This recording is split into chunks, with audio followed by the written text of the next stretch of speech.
एक बार राधा रानी अपने कक्ष में विश्राम कर रही थी और ललिता सखी उनके चरण दबा रही थी। बातें करते करते राधा रानी की आंख लग गई, पर ललिता सखी चरण दबाती रहीं। तभी कन्हैया कक्ष में आए और उन्होंने जैसे ही देखा कि राधा रानी सो रही हैं, तो ललिता सखी को चुप रहने का इशारा किया और उनके पास आके इशारे से ही उन्हें उठने और उनकी जगह खुद चरण दबाने की गुहार करने लगे।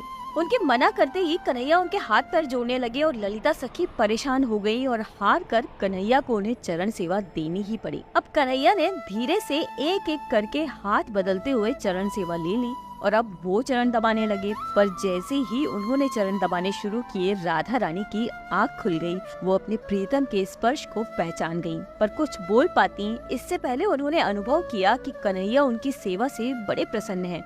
अब इसी असमंजस में वो इतनी परेशान हो गई कि रोने लगी, परंतु कुछ कहा नहीं। कुछ समय बाद कन्हैया ने देखा कि राधा रानी रो रही हैं, तो वो हैरान हो गए और फौरन उनके आंसू पोंछते हुए बोले, आप रो क्यों रही हैं श्री? जब राधा रानी ने उन्हें अपना दुख बताया तो कन्हैया की भी आंख भर आई और वो बोले कि ये केवल आप ही कर सकती हैं श्री, कि हमारे सुख के लिए अपने कर्मों की भी चिंता नहीं की आपने। धन्य है आप और धन्य है राधा कृष्ण का प्रेम। तो कहिए राधे राधे।